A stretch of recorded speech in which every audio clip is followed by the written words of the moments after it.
Bismillahirrahmanirrahim. Assalamualaikum warahmatullahi wabarakatuh. Alhamdulillahirrabbilalamin. Allahumma sholli ala Sayyidina Muhammad wa ala ali Sayyidina Muhammad wa barik wasallim. Sahabat, dimanapun Anda berada, bagaimana kabar Anda semua? Insya Allah selalu dalam lindungan rahmat Allah Subhanahu wa Ta'ala. Kita telah membahas terkait Yusuf kecil sampai Yusuf dibawa ke rumah yang mewah di tempat Al-Aziz, seorang Al-Wazir, Perdana Menteri Mesir bidang keuangan, dipegang oleh Al-Aziz. Tentunya ini merupakan posisi kunci bagi negara Mesir saat itu. Yusuf yang memang sejak kecil sudah terlihat ketampanannya, sudah terlihat kepiawaiannya, sudah terlihat kesantunan, akhlak yang mulia sudah ada pada diri Nabi Yusuf alaihissalam yang pada saat itu masih kecil. Memang saat itu belum disebut sebagai seorang nabi. Tentunya dalam pembawaan yang sudah tampan, berakhlak mulia, tinggal pula di rumah yang mewah dan terdidik pula, maka tentunya semua itu akan mendukung dari rangkaian pertumbuhan kehidupan Yusuf dari sejak tinggal di rumah mewah tersebut sampai Yusuf menjadi seorang remaja. Ketika Yusuf menjadi seorang remaja, luar biasa ketampanan Yusuf. Dari hari ke hari, minggu, tahun terus berjalan. Yusuf hidup bersama istri Al-Aziz, seorang penguasa negeri Mesir pada saat itu, yang tentunya di rumah yang mewah. Al-Aziz tentu selalu keluar rumah karena urusan kenegaraan. Maka istri Al-Aziz, meskipun sejak awal Al-Aziz ini sudah minta kepada istrinya, akrimi maswah asa ayyan fa'ana au nattakhidahu walada. Udah dikatakan oleh Al-Aziz, kasih kehidupan yang layak, tempatkan di tempat yang baik, mudah-mudahan di kemudian hari dia akan bermanfaat untuk kita, atau kita jadikannya dia sebagai seorang anak. Karena pada saat itu Yusuf masih kecil, maka kesepakatanlah mereka dijadikan Yusuf sebagai seorang anak. Tumbuh Yusuf menjadi anak remaja yang sangat tampan luar biasa. Karena setiap hari istri Al-Aziz ini melihat pertumbuhan Yusuf semakin hari semakin menggairahkan, semakin hari semakin takjub ketampanannya. Karena suaminya pun kerap kali tidak ada di rumah, maka istri Al-Aziz merasa tertarik dengan ketampanan Yusuf. Satu waktu istri Al-Aziz ini bersolek. Dia hias dirinya sedemikian cantik luar biasa. Bak ratu, ya memang seorang ratu, kaya raya, cantik pula. Kemudian dia bersolek, berpakaian yang mewah, dan atau kalau istilah kita berdandan. Dandanannya itu sebegitu menggiurkan, dipersembahkan bukan untuk suaminya, tetapi untuk anak angkatnya yang bernama Yusuf ini.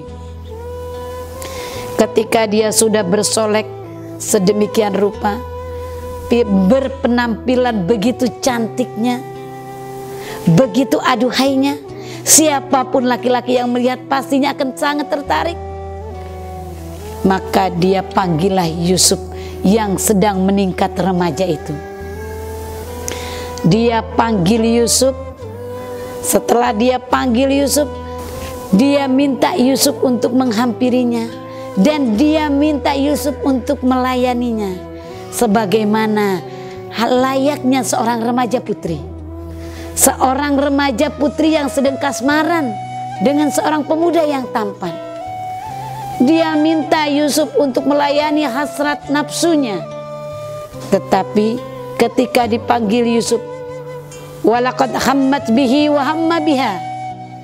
Yusuf dipanggil oleh perempuan istri Al-Aziz ini karena kecantikan yang luar biasa, kemolekan yang luar biasa.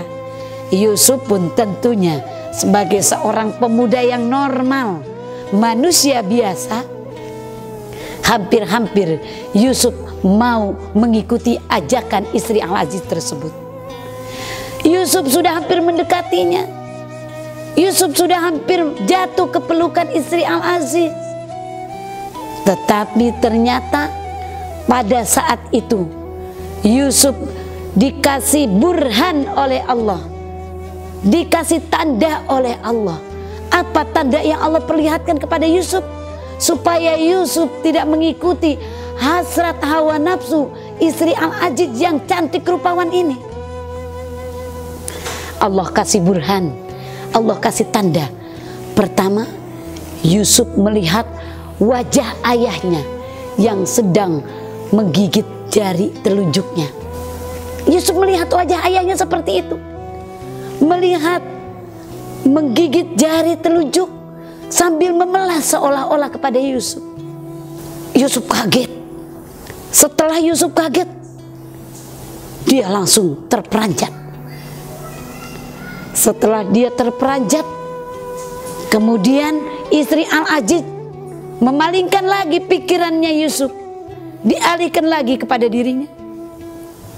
Setelah dialihkan lagi kepada dirinya, hampir-hampir Yusuf itu jatuh ke pelukan Al-Aziz. Tetapi tiba-tiba muncul lagi burhan, tanda-tanda yang Allah berikan kepada Yusuf. Yaitu apa itu? Yaitu tanda tersebut adalah seolah-olah Yusuf melihat Al-Aziz yang membuka pintu rumahnya dan berjalan menuju Yusuf dengan istri Al-Aziz tersebut dan seolah-olah menghampirinya. Maka Yusuf pun terperanjat yang kedua kalinya. Kaget luar biasa. Yusuf berpaling dari istri Al-Aziz, menjauhkan dirinya. Kemudian istri Al-Aziz merayu lagi. Ketika istri Al-Aziz merayu lagi, seorang pemuda normal, tampan pula, di hadapannya wanita cantik yang luar biasa. Maka pikiran Yusuf pun beralih lagi kepada istri Al-Aziz. Setelah pemikiran Yusuf beralih lagi dan Yusuf hampir terjatuh dalam pelukan wanita Al-Aziz ini, maka mulailah kembali burhan itu. Tanda-tanda dari Allah, teguran kepada Yusuf datang kembali. Yaitu tiba-tiba mata Yusuf menengadah ke atas langit-langit rumah. Dan dia melihat di atas langit-langit tersebut ada kalimat yang begitu jelas yang berbunyi, wala taqrabuz zina innahu kana fahisyatan wa sa'a sabila. Yusuf, jangan kau dekati zina, karena itu merupakan jalan yang menyesatkan dan perbuatan dosa yang sangat rusak. Kurang lebih seperti itulah perjalanan yang sangat jelek itu. Yusuf betul-betul terperanjat. Luar biasa Yusuf kagetnya. Akhirnya dengan kagetnya Yusuf, beliau bangkit langsung berdiri. Kemudian Yusuf langsung berkata kepada istri Al-Aziz, qala ma'adallah innahu rabbi ahsana maswai innahu la yuflihuz zalimun. Apa kata Yusuf? Aku berlindung kepada Allah. Tuanku yaitu Al-Aziz telah memperlakukan aku dengan cara yang sangat baik, dan tidak pernah ada keuntungan bagi orang-orang yang berbuat zalim. Maka setelah Yusuf mengucapkan kalimat itu, dia pun langsung lari ke pintu. Dan setelah dia lari ke pintu, pastabaqal bab, dia lari ke pintu, dan istri Al-Aziz pun langsung mengejar Yusuf menuju pintu. Ketika Yusuf hampir sampai di pintu, maka istri Al-Aziz itu dapat mendahului Yusuf. Ketika dia dapat mendahului Yusuf, langsung ditarik baju gamis Yusuf dari belakang. Apa yang terjadi setelah istri Al-Aziz ini menarik baju Yusuf dari belakang? Ternyata baju gamis Yusuf itu robek dari belakangnya karena ditarik oleh istri Al-Aziz. Persis pada waktu yang bersamaan ketika mereka berlomba menuju pintu dan baju gamis Yusuf ditarik oleh istrinya Al-Aziz, tiba-tiba Al-Aziz pun membuka pintu. Ketika Al-Aziz membuka pintu, keduanya, baik wanita tersebut maupun Yusuf, sangat terperanjat, terkejut, kaget. Tuh, 3 sekaligus, terperanjat, terkejut, kaget, sudah saking luar biasanya melihat sosok Al-Aziz yang sudah berdiri di hadapan pintu. Al-Aziz luar biasa kagetnya melihat istrinya bersama Yusuf sedang berlomba menuju pintu. Setelah itu, ketika istri Al-Aziz melihat suaminya berada di depan pintu, dan dia pun begitu terkejutnya, langsung istri Al-Aziz ini membela diri. Apa kata dia? Wahai suamiku, hukuman apakah yang layak diberikan kepada seseorang yang akan berbuat tidak baik kepada istrimu? Artinya berbuat buruk kepada istri Al-Aziz tersebut, seolah-olah Yusuflah yang merencanakan semua itu. Lalu ketika istri Al-Aziz tersebut mengadu kepada suaminya, sudah sedemikian rupa dia mengadu kepada suaminya supaya Yusuf ini dihukum karena pengaduannya Yusuf ini yang akan berbuat buruk atau berbuat mesum pada dirinya, kurang lebih seperti itu. Maka tiba-tiba suami itu belum langsung menjawab pengaduan dari sang istri. Setelah suami belum sempat menjawab, tiba-tiba ada suara dari rumah tersebut yang dikisahkan suara ini datang dari suara anak kecil, suara bayi yang masih dalam buayan. Dia menjadi saksi. Apa kata si bayi tersebut? Inilah satu keajaiban bahwa di antara bayi yang bisa bicara adalah bayi yang menjadi saksi kejadian istri Al-Aziz dengan Yusuf ketika itu. Apa kata si bayi? In kana qamisuhu qudda min qubulin fasadaqat wa huwa minal kadhibin wa in kana qamisuhu qudda min duburin fakadabat wa huwa minas shadiqin.